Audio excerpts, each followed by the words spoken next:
Hello everyone. Today we are going to discuss about Indian Parliament. So in this lesson, we are going to study about Indian Parliament, the two houses of the Parliament, that is Rajya Sabha and Lok Sabha, its composition, the powers and functions.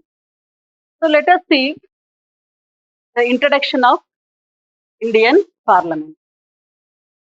So Indian Parliament is established after the independence, but it was not a sudden creation. Various demands and elements are caused for the establishment of Parliament in India. So let us see what are they. India is a federal, democratic republic with a parliamentary system of government which is drawn from United Kingdom. So India is a parliamentary system. This administration was there root from the British colonial administration to and present parliamentary system. But the demand of establishment of a parliament was developed and provide membership for the Indians, originally developed during the British colonial rule. And when the demand is increased by the Indians to provide a greater representation to the Indians in British Parliament. So as demand increased from the Indians side, the British government were formulated and implemented various acts. Accordingly, it has provided membership for the Indians. Let us see what are the acts. Firstly, Indian Councils Act of 1892 and 1909. This has provided a small number of Indians to be elected both Imperial Legislative Council and Provincial Legislative Council, which means this is the first time the British government provided membership to the Indians. Secondly, in 1919, which is famously known as Minto-Marley reforms. As per this act, the British government introduced bicameral legislature in India. Then later, the Government of India Act 1935, it laid foundation of bicameral federal legislature. Bicameral federal legislature.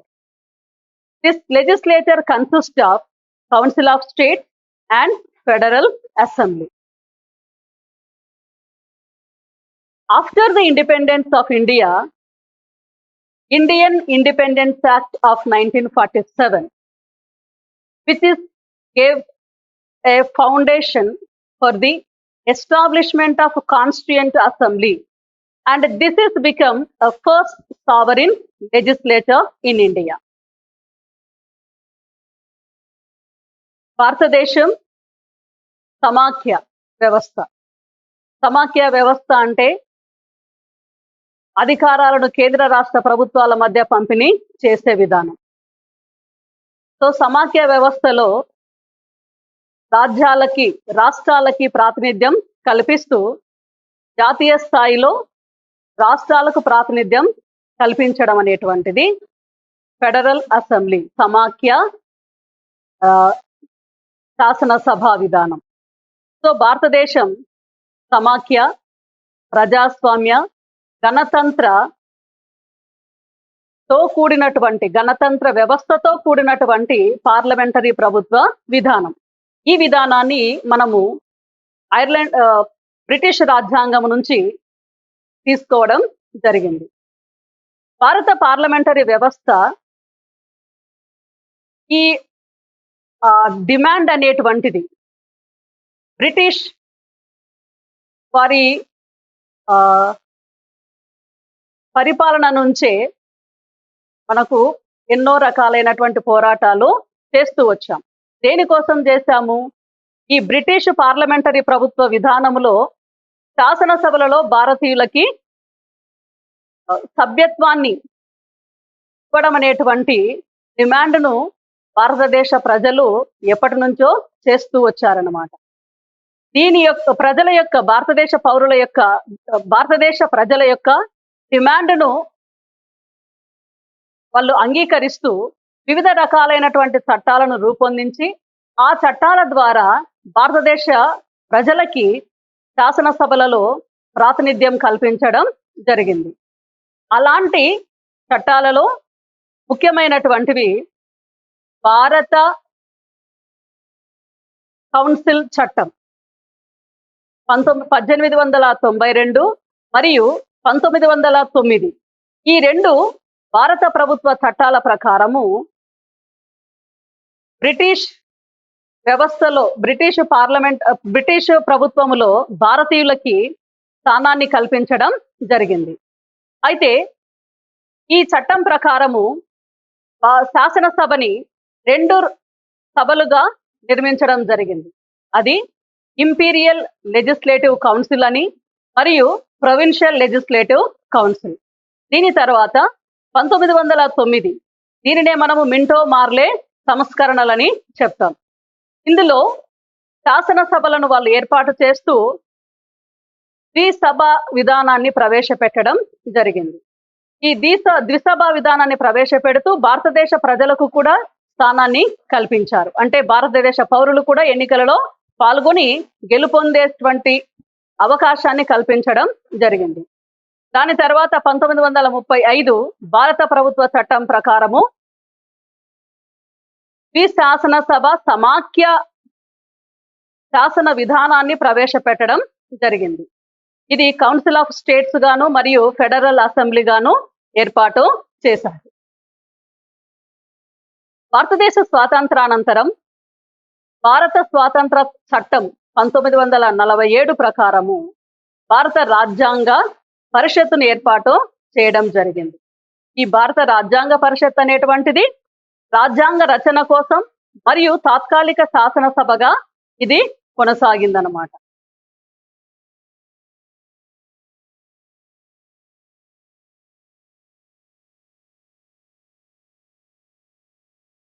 Next Bharat parliament, Indian parliament. What is Indian Parliament?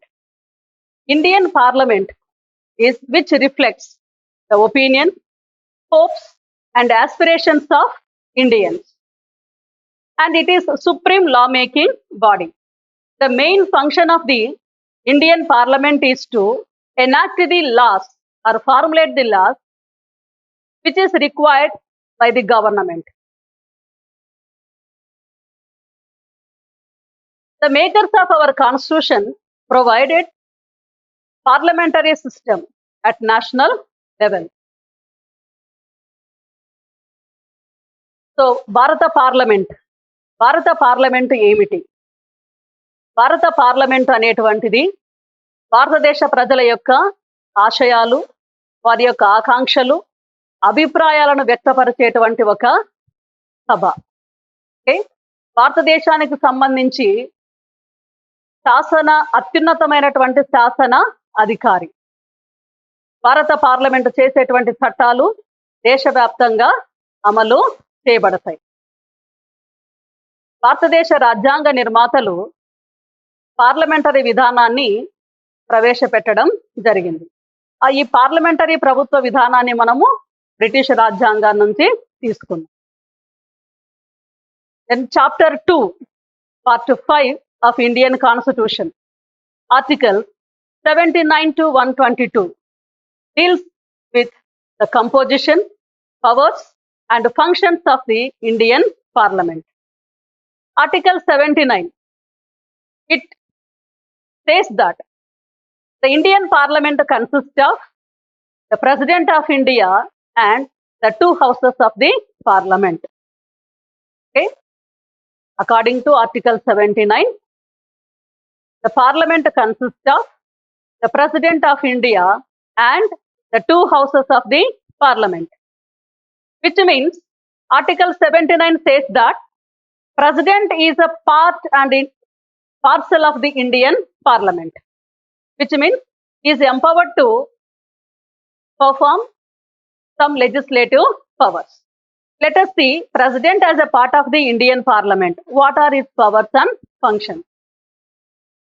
He can summon and prorogue the sessions of the Parliament. He can also dissolve the Lok Sabha. He can communicate his views to the Parliament. And any bills, after considered by both houses of the Parliament, will become an act with his assent. Next, Rajya Sabha. What is Rajya Sabha? Rajya Sabha is upper house of the Parliament. It is also called as Council of States. Why it is called as a Council of State? Rajya Sabha, which represents the states. That is why it is called as a Council of States.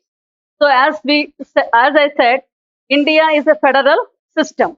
According to the federation, at the center, bicameral legislature was established. Okay, Rajya Sabha is the upper house, which represents the state. So there are 28 states in India. Okay, then from the states, 233 members will be elected. They are the representatives of the state. And it is a second chamber of the Parliament. And the second house is Lok Sabha. Lok Sabha is a lower house, which represents the people. That is why it is called as House of People. And it is a first chamber.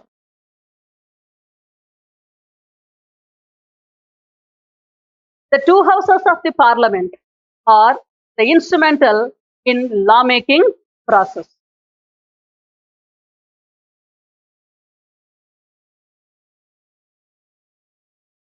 So it is Indian Parliament which proves that it is a real democratic forum which represents the public opinion and debates national, state and international significant and important matters will discuss in the Parliament. So, according to the opinions, aspirations of the people of India, Indian Parliament makes a progressive legislation. What are the principles of parliamentary? So, parliamentary form of government function based on the two important principles.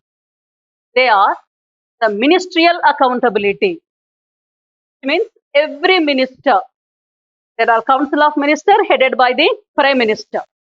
So every minister is accountable for their success, at the same time the lapses also.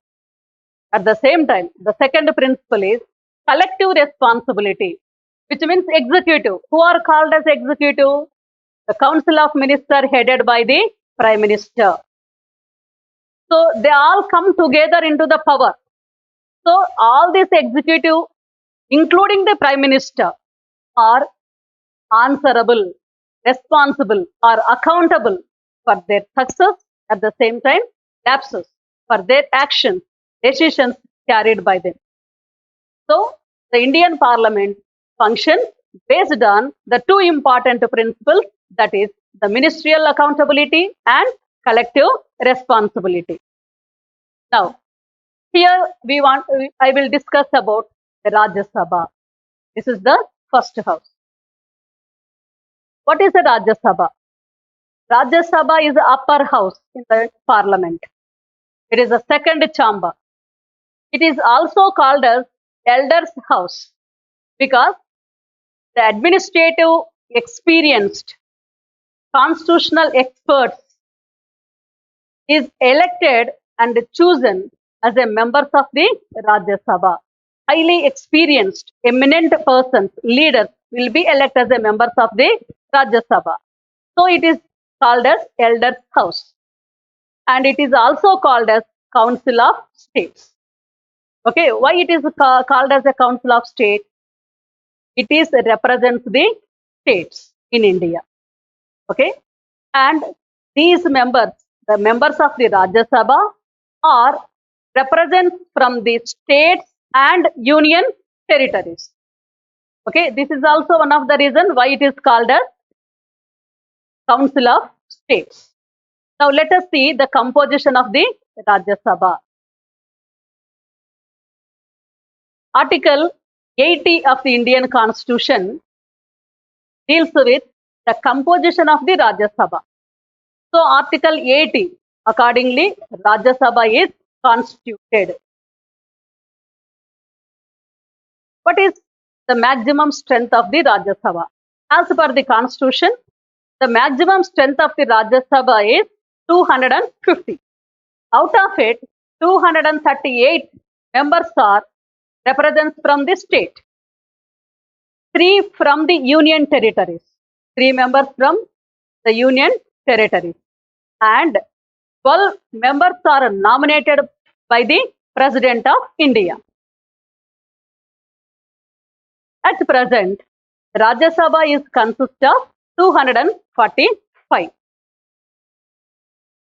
Out of it, 233 members are elected from the states and the union territories of Delhi, Pondicherry, Jammu and Kashmir. And the 12 eminent people with a particular knowledge and experience in the areas of literature, science, art, and social service. Those 12 members are appointed by the President.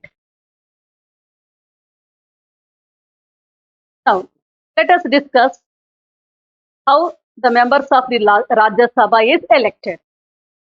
The members of the Rajya Sabha is elected by the members of all the state legislative assemblies. We have all the 28 states and the union territories. We have 9 union territories. Among them, only 3 states, that is Delhi, Pondicherry and Jammu and Kashmir. Only these 3 union territories and legislative assemblies. So, the elected members of all the state legislative assemblies and the state legislative assemblies of 3 union territories, elected members, elect the members of the Rajya Sabha. The nominated members also can cast their vote. So in the state legislative assemblies and the union territories, if there is a nominated members, they can also take a part in the election of the members of the Rajya Sabha. Then what is the procedure to elect members of the Rajya Sabha? The members of the Rajya Sabha is elected by means of indirect election. So the people of the state elected the members of the legislature. These elected members of the state legislature elected the members of the Rajya Sabha. So indirectly elected by means of proportional representation and single transferable vote. Let us see what are the qualifications to be elected as a member of the Rajya Sabha. As per Article 84 of the Indian Constitution, it lays down that the qualification for the membership of the Parliament. Next, what are they? He shall be a citizen of India. Okay, he must be a citizen of India. He shall have completed 30 years of age. Those who are completed 30 years of age are eligible to contest in the election. Be elected as a member of the Rajya Sabha. And he shall possess such other qualifications which are prescribed by the Parliament from time to time. So the qualifications will be changes according to the needs and the demands.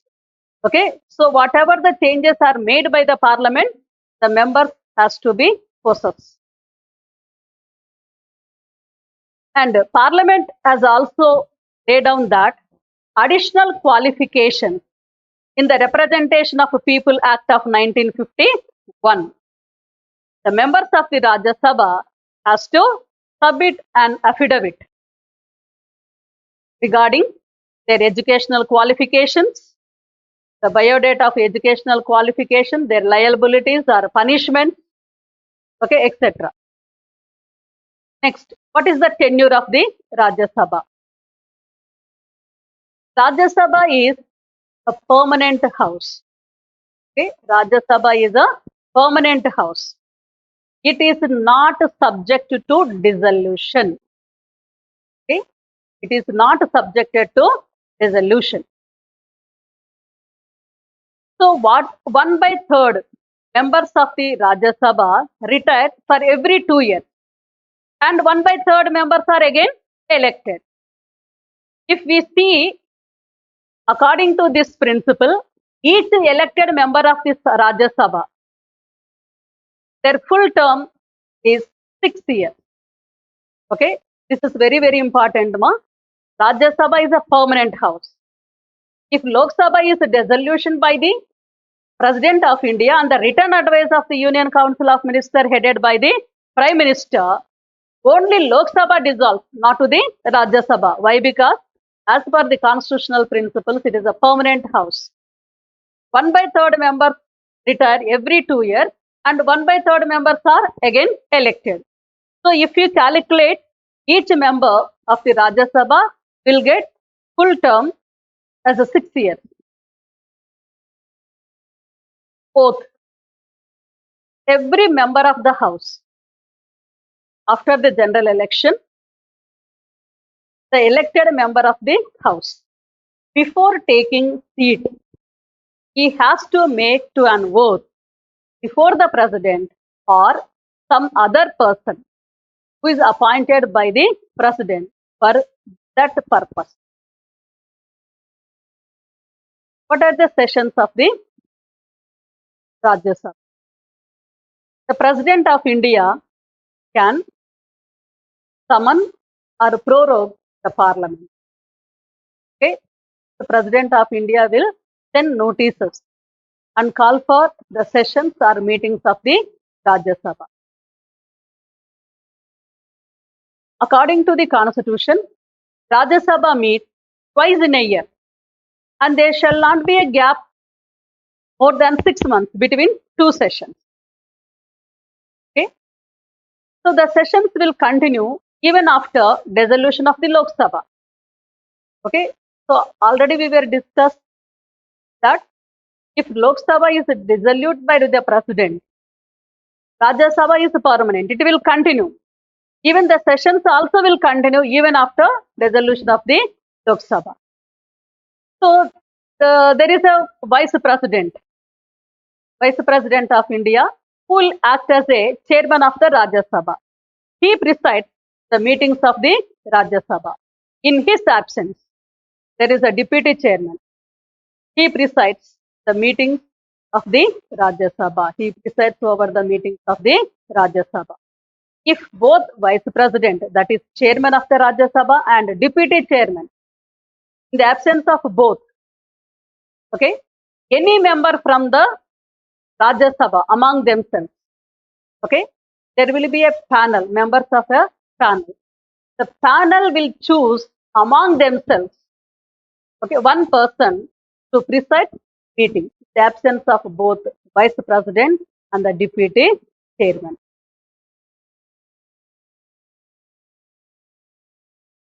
Next, quorum.